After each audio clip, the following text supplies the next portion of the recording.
الرحمن الرحيم.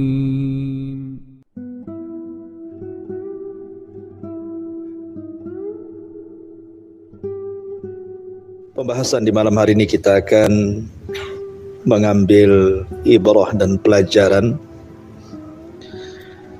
dari satu kisah yang ulama menyebutnya kisah Ashabul Ghar. Kisah 3 orang yang masuk ke dalam gua, tiba-tiba kemudian datang batu dan menutup pintu gua, sehingga mereka tidak bisa keluar dari gua tersebut. Bagaimana kisahnya? Dan bagaimana mereka bisa menyelamatkan diri dari gua tersebut? Karena secara logika batu itu besar dan tidak bisa dibuka. Mereka harus mati dalam gua itu karena tidak ada bekal yang mereka bisa makan. Ma'asyiral muslimin wal muslimat rahimani wa rahimakumullah. Jadi kisah Ashabul Ghar ini berawal dari 3 orang yang sedang safar. Kemudian mereka mencari perlindungan karena sudah lelah letih, ingin istirahat. Tiba-tiba mereka mendapatkan sebuah gua. Masuklah mereka ke dalam gua tersebut dan mereka istirahat di situ. Entah mengapa tiba-tiba kemudian dari atas gua itu runtuh pintunya, kemudian batu-batunya menutup pintu gua sehingga mereka tidak bisa keluar. Sebisa mungkin mereka mendorong pintu itu, tidak bisa juga karena terlampau besar batu yang menutup pintu gua itu. Akhirnya kemudian salah seorang di antara mereka memberi saran, bagaimana kalau kita berdoa kepada Allah Subhanahu wa ta'ala dengan menceritakan amal soleh masing-masing. Dari sini pentingnya beramal soleh itu. Makanya Nabi SAW mengatakan, la tahkiranna minal ma'rufi syai'a. Jangan remehkan sekecil apapun kebaikan, karena terkadang yang kecil ini bisa kita gunakan untuk senjata saat kita kesulitan. Bagaimana kisahnya? Kemudian yang satu mulai berdoa kepada Allah Subhanahu wa ta'ala dan menceritakan amal solehnya. Dia mengatakan, dulu aku punya kedua orang tua dan aku tidak pernah mendahulukan siapapun dari orang tuaku sampai kepada anak dan istriku. Dan dia sudah bersumpah kepada Allah untuk mendahulukan orang tua dibandingkan anak istrinya. Jadi kebiasaan orang ini karena dia penggembala kambing, jadi siang-siang antara zuhur dan asar biasanya dia memerahkan susu kambing, kemudian menyerahkan kepada orang tuanya sebelum dia memberi minum anak dan istrinya. Itu kebiasaan dia seperti itu setiap hari. Sampai suatu ketika karena ada kesibukan, akhirnya terlupakan siang itu dia tidak mengantar air susu. Sampai kemudian malam pun menjadi gelap. Maka dia terkaget, akhirnya langsung memerahkan susu dan langsung bergegas menemui orang tuanya. Waalaikumsalam. Kemudian setelah datang ke rumah orang tuanya sudah tertidur. Lah ketika itu anaknya sampai merangkak meminta air susu itu karena dia kehausan. Tetapi orang bapaknya ini karena sudah bersumpah tidak akan mendahulukan istri dan anak-anaknya, dia tidak memberikan air susu itu kepada anaknya walaupun nangis anaknya.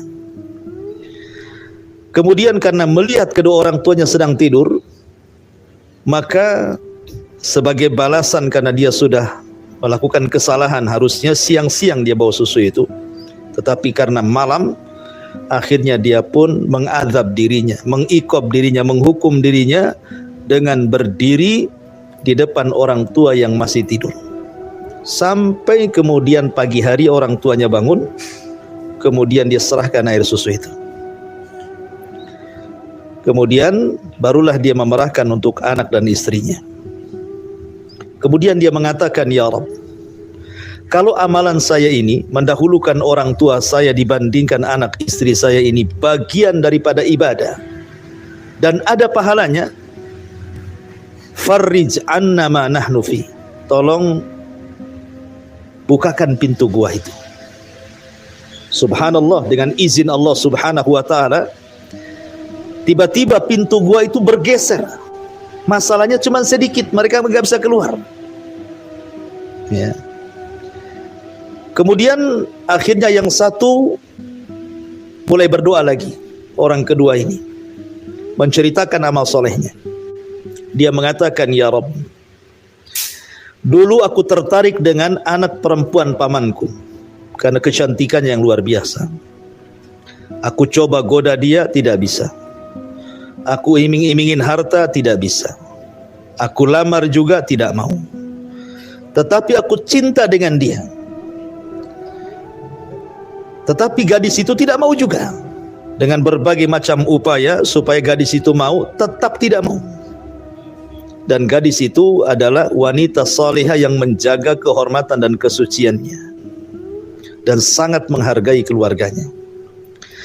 Sampai suatu ketika terjadilah kelaparan paceklik hebat, sehingga akhirnya banyak orang kelaparan di mana-mana, termasuk keluarga perempuan ini. Sementara laki-laki yang menaksir ini orang kaya.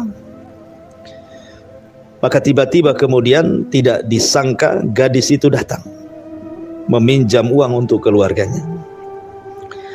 Maka kemudian dia pun siap menyediakan uang 120 dinar. Dinar itu emas, kalau dirham itu perak. Dengan catatan agar dia bisa berzinah dengan wanita itu, bisa menggauli wanita itu. Itu saja, tidak usah diganti uangnya.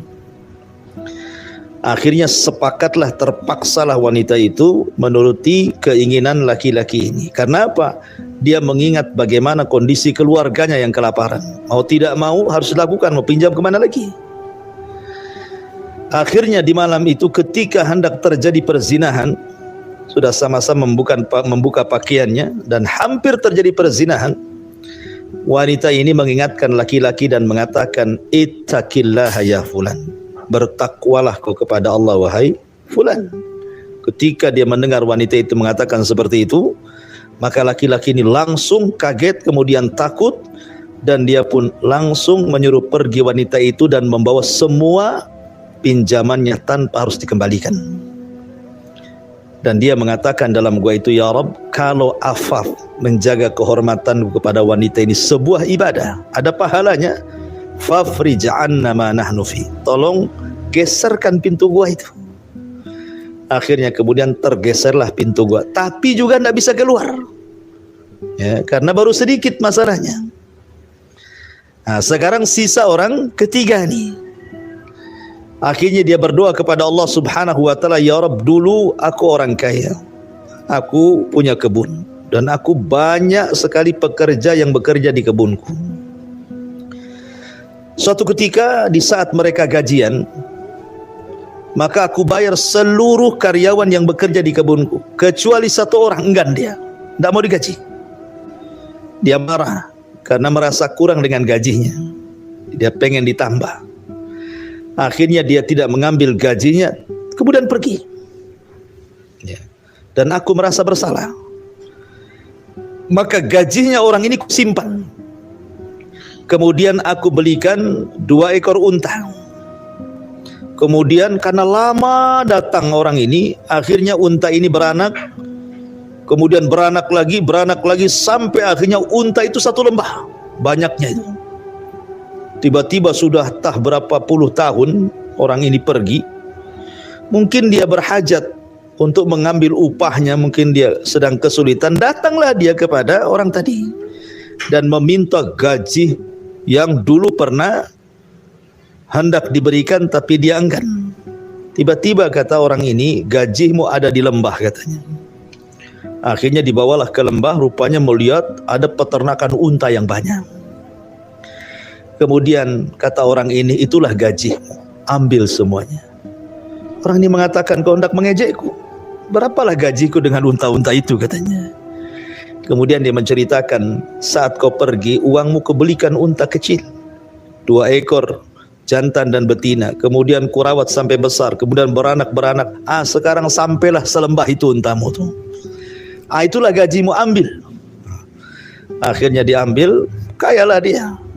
Kemudian dia mengatakan, ya Rabb, kalau memang amanahku kepada pekerjaku ini sebuah pahala, farrij anna ma nahnu fih, tolong geserkan pintu gua itu.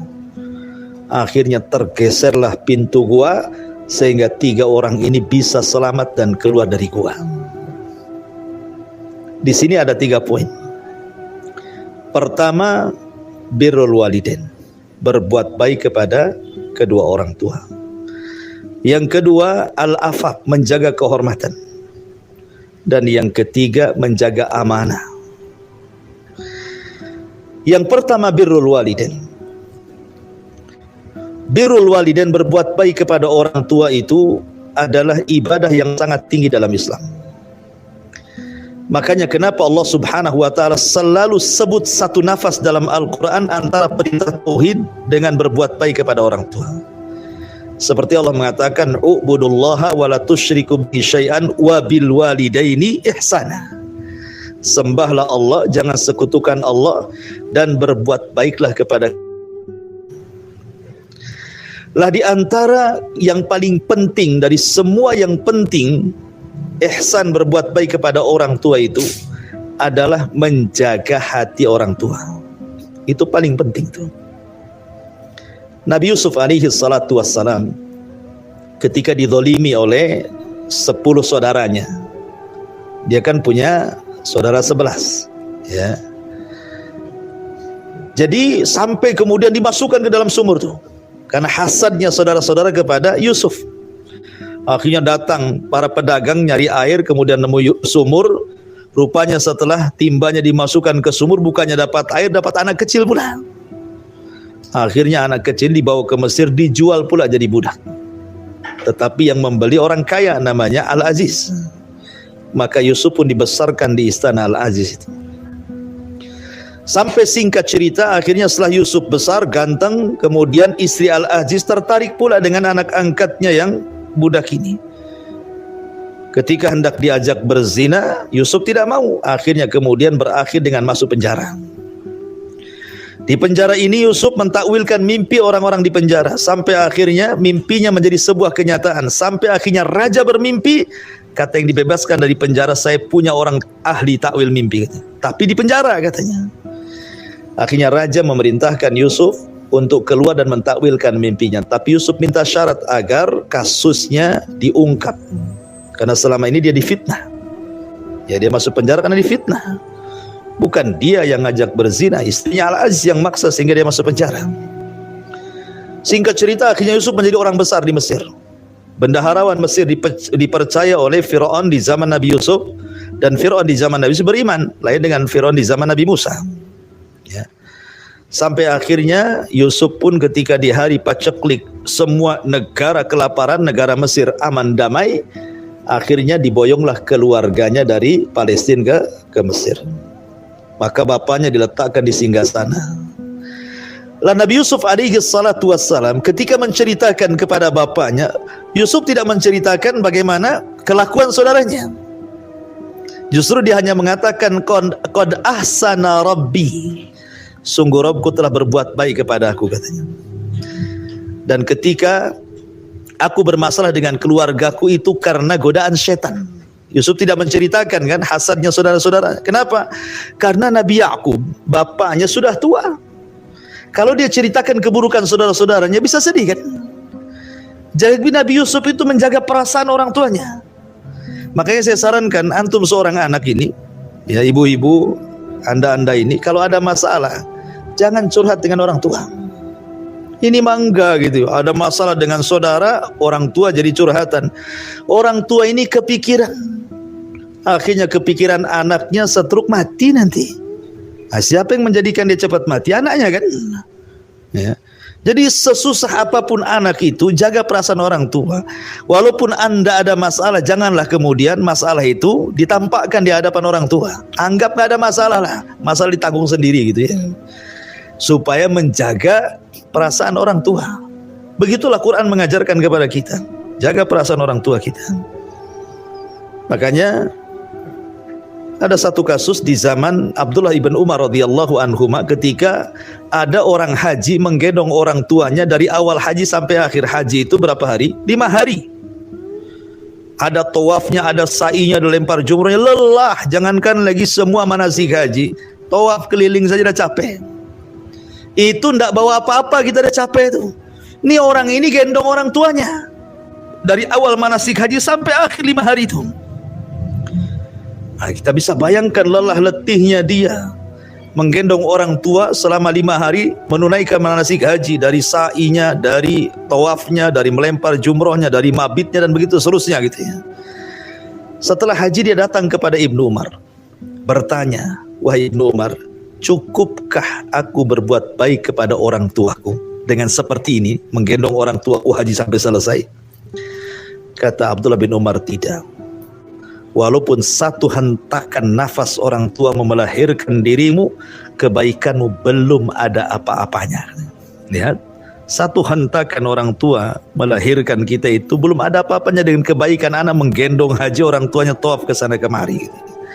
Makanya sering saya nasihati, kalau masih ada orang tua, berbuat baik, itu pintu surga. Hasan al-Basri sampai menangis ketika ibundanya meninggal dunia, sampai muridnya heran, kok Hasan al-Basri, orang ulama tabi'in, bisa nangis seperti tangisan anak-anak.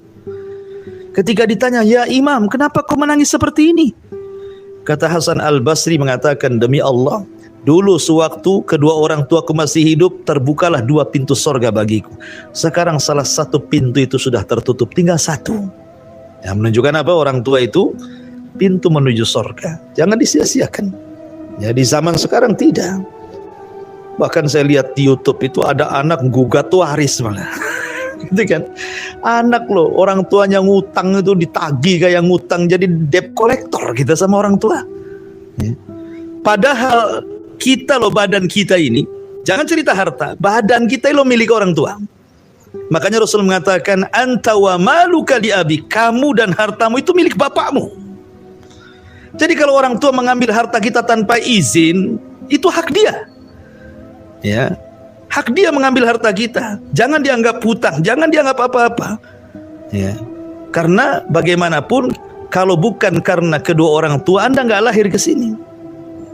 Makanya ketika para ulama menjelaskan kenapa kita ini harus berbuat ihsan kepada orang tua, dan kenapa Allah iringkan tauhid dengan berbuat baik kepada orang tua, karena kiasnya seperti ini. Jadi ketika Allah Subhanahu wa taala memberikan nikmat kepada kita, Allah tidak berhajat diganti nikmat yang telah Allah berikan kepada kita.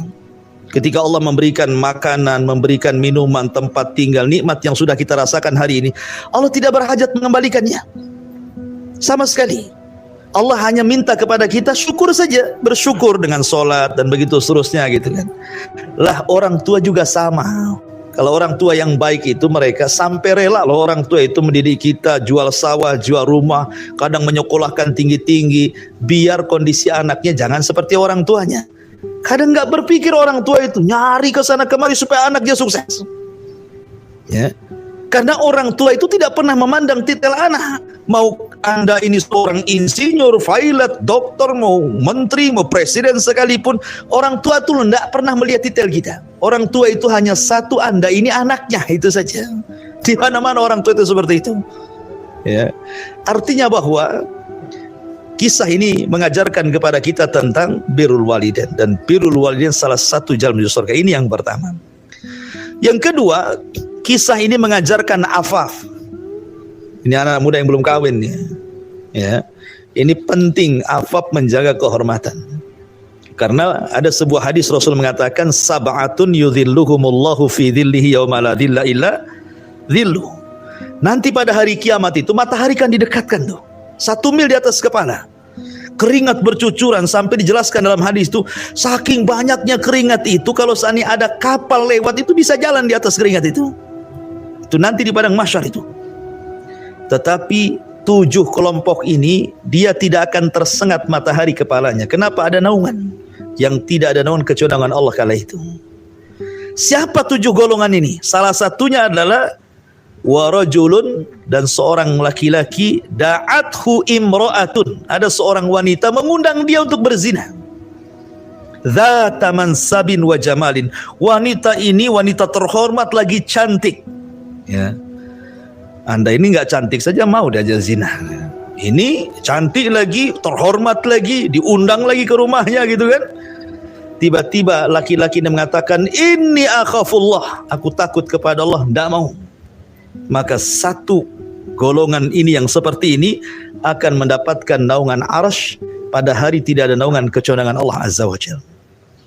Ya, makanya kenapa anak-anak muda ini harus rajin-rajin puasa, karena puasa itu menekan syahwat.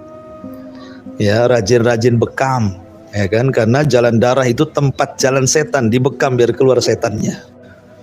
Ya. Harus rajin-rajin berzikir karena godaan-godaan perempuan di zaman sekarang luar biasa. Saya akan contohkan satu kisah di zaman Bani Israel. Ada 4 orang bersaudara, 3 laki-laki, 1 perempuan. Semuanya anak raja. Rajanya ini sudah terbunuh. Dan anak-anak raja ini ingin merebut lagi kekuasaannya. Harus perang. Cuman masalahnya yang 3 bersaudara ini, dia pusing nih, punya adik perempuan nih. Nggak mungkin perempuan jihad.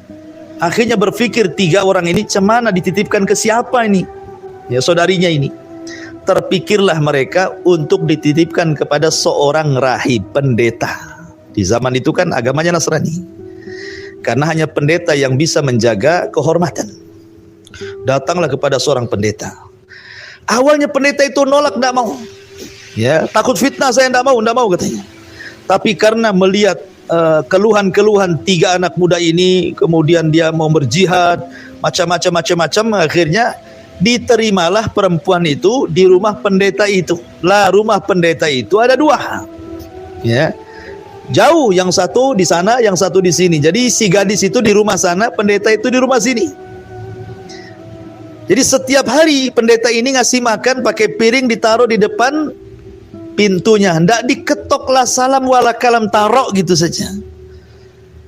Dan si gadis itu sudah tahu kebiasaannya seperti itu. Terus berlalu beberapa waktu. Setan datang kepada sang pendeta. Pendeta, kau ini pendeta. Kau ini orang soleh. Sopan gak kau ngeletakkan makanan di depan pintu? Ndak salam, ndak kalam, ndak ngetuk, ndak apa, naruh gitu saja. Ketuklah pintu itu, katanya. Kasih tahu tuh makanan depan rumah, katanya. Akhirnya terpikir, kena waswas setan. Mulai dia mengetuk pintu dan mengucapkan salam. Awalnya pendeta itu tidak pernah mendengar suara perempuan. Ketika mengucapkan salam, otomatis dijawab kan gitu. Assalamualaikum. Waalaikumsalam kan itu. Padahal perempuan itu kalau ngomong di telepon harus tegas gitu ya. Ya Om ya. Assalamualaikum. Waalaikumsalam gitu. Waalaikumsalam. Itu yang di telepon ya tergoda lah gitu ya. Mulailah si pendeta terngiang-ngiang tuh salam jawabannya itu. Tapi ini waswas setan. Auzubillah katanya. Pulang dia. Terus beberapa waktu seperti, karena tiap hari dia dengar ucapan salam-salam, kan gak melihat wajahnya tuh. Lama dalam rumah. Ya. Setan datang lagi dan mengatakan, Pak Pendeta, kamu kan tidak tahu kondisi si gadis itu dalam rumah. Kau hanya mengucapkan salam, dengar salam. Tapi kan si gadis itu sakitkah? Sehatkah? Kamu tidak tahu, tanyalah sekali-kali katanya. Mulai kena waswas yang kedua tuh. Akhirnya dia ngetuk, nanya gimana kondisinya. Alhamdulillah sehat. Ya, alhamdulillah sehat. Terus setiap hari. Ya. Kemudian setan datang lagi dan mengatakan, jangan dengar suaranya saja. Kalau bisa, lihat badannya. Bisa saja dia segan mau mengemukakan apa-apa, bohong kepadamu katanya. Mulailah kemudian dibuka pintunya, nampaklah wanita itu. nampak wajahnya, nampak kecantikannya. Akhirnya setan datang dan mengatakan, tidak eloklah kau pendeta, harusnya kau itu kalau kasih makan, makanlah bersama dia, tunggui, boleh jadi dia ingin ada apa, keperluan apa, dan begitu seterusnya. Akhirnya ditemanilah makan, ngobrol, berakhir dengan perzinahan. Nih lihat bagaimana setan itu selangkah kan gitu ya. Awalnya beli handphone dulu antum. Yang kedua pasang aplikasi Facebook, kemudian pertemanan, cari yang cantik-cantik jadi kawan kan gitu ya. Nanti apa kabar, pura-pura religi, sudah sholat malam belum? Terus akhirnya zina, naudzubillah. Begitulah setan itu. Ya khutwa selangkah jadi akhirnya. Ya. Makanya lihat, pendeta saja bisa tergiur, bisa melakukan zina. Akhirnya hamillah wanita itu. Ketika hamil, setan datang lagi mengatakan, hei pendeta, kau sudah menghamili gadis itu. Cemana kalau saudaranya tahu? Marahnya seperti apa? Kata pendeta, harus bagaimana aku? Kalau lahir kau bunuh bayinya, hilangkan buktinya. Lihat, dari perzinahan menjadi pembunuhan. Lahir dibunuh bayi itu, dikubur di belakang rumah. Datang lagi setan, hei pendeta, apakah wanita itu tidak akan bicara dengan saudara-saudaranya? Pasti bicara. Kalau dia bicara, habislah kau dengan 3 saudaranya. Lalu apa yang harus lakukan? Bunuh juga wanita itu. Lihat, dibunuhlah wanita itu, dikubur di samping bayi itu. Datanglah 3 anak muda itu dari jihad, mau mengambil saudarinya. Mana saudariku, wahai Pak Pendeta? Kata Pak Pendeta, berantah dia pergi, setelah kalian pergi tidak tahu kabarnya, di mana alamatnya. Yang ngomong pendeta percaya saja. Akhirnya anak muda ini merasa bersalah karena meninggalkan saudarinya. Dicari ke sana kemarin tidak ketemu. Akhirnya malam itu 3 orang ini pulang, tidur nyenyak. Setan datang dalam mimpinya 3 anak muda ini. Semua sama mimpinya, menceritakan bahwa yang membunuh saudarinya adalah pendetanya. Kemudian diceritakan dia berzina, punya anak, dibunuh juga dalam mimpinya. Ketika terjaga, masing-masing menceritakan mimpinya, semua sama. Curiga dia. Akhirnya sepakat untuk datang ke pendeta, balas dendam. Sebelum mereka datang, setan datang ke pendeta. Pendeta, 3 anak muda sedang ke sini. Dengan pedang-pedangnya kau akan dibunuh karena kau sudah membunuh saudarinya dan bayinya. Kalau kau ingin selamat, lakukan perintahku, kata setan. Kata pendeta, apa yang harus aku lakukan biar aku selamat? Kau sujud kepadaku. Sujudlah dia kepada setan. Tiba-tiba di depan anak muda sudah datang, dipenggal lehernya. Mati dalam kondisi sujud sama setan. Lihat, begitu setan tuh menggoda orang tuh, ya kan? Jadi menjaga kehormatan itu penting. Ini faedah yang kedua. Faedah yang ketiga, amanah. Ya, orang ini kan amanah, punya pekerja. Ya. Karena amanah itu sesuatu yang hilang pada hari ini. Banyak orang yang berkuar-kuar, kalau istilahnya di dunia perpolitikan kan seperti itu. Dihujatnya si anu, giliran dia pula di situ, masalah kan gitu ya. Ya.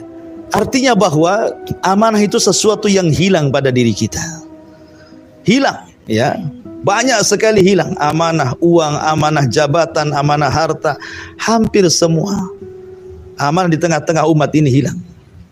Padahal lihat kisah ini, bagaimana orang ini memegang amanah kan. Orang sudah pergi bertahun-tahun, tiba-tiba dikembangkan sampai unta 1 lembah, tiba-tiba datang ambillah unta itu. Mana ada orang kayak gini? Kalau dikembangkan jadi banyak, kemudian datang paling pokoknya saja, berapa dulu? 100.000 kan? Ambillah 100.000. Gitu kalau kita ya, enak kali kan, ini udah banyak gitu ya. Kenapa? Karena manusia itu dicintakan kepada hubbud dunya. Itu memang manusia. Manusia itu hubbud dunya, cinta dunia. Makanya Allah mengatakan, bal tu'thirunal hayatad dunya wal akhiratu khairun wa abqa. Kalian lebih mendahulukan kehidupan dunia, padahal akhirat lo jelas-jelas lebih baik dan lebih kekal. Akhirat itu jelas-jelas lebih baik dan lebih kekal. Saya contohkan kenapa kita ini lebih cinta kepada dunia. Yang paling mudah saja kan, yang sering saya ucapkan sama antum, bagaimana manusia itu ketika malam hari saja, malam hari, ya kan? Malam hari itu kan ada tahajud, ada witir, ada baca Quran, ada zikir, macam-macam lah malam hari itu. Tapi lihat umumnya manusia di malam hari apa yang lakukan? Kalau nggak ngobrol, nonton TV, sinetron berseri, sinetron Korea, Jepang, Amerika gitu ya. Atau ngobrol di warung kopi, kuliner sampai jam 12, pulang tidur kan gitu. Aktivitas sehari-hari seperti itu. Hampir semua orang. Di mana qiyam lail mereka? Di mana witir mereka? Di mana baca Quran mereka? Bal tu'thirunal hayatad dunya. Kenapa? Karena mereka memang lebih mendahulukan dunia daripada akhirat kan. Kalau mereka tidak mungkin mereka nongkrong sampai bermalam-malam kan. Lebih baik pulang tidur nanti sepertiga malam bangun tahajud, itu lebih baik itu. Tapi kan tidak ada yang seperti ini kecuali orang yang dirahmati saja. Menunjukkan kita ini lebih cinta kepada dunia. Ya kan? Dalam kehidupan sehari-hari, Anda kalau makan milih, kalau nggak enak bilang nggak enak, nggak enak nggak perlu diulang nih. Enak nggak enak nih, itu enak di sana tuh katanya. Ayo ke sana. Walaupun Anda keluarkan dompet banyak-banyak, ya kan, nggak merasa rugi. Bisa diulang nggak apa-apa, 1 juta pun ini sesuai dengan harga katanya. Giliran ada orang miskin, ya kan, lapar minta antum kasih 2.000.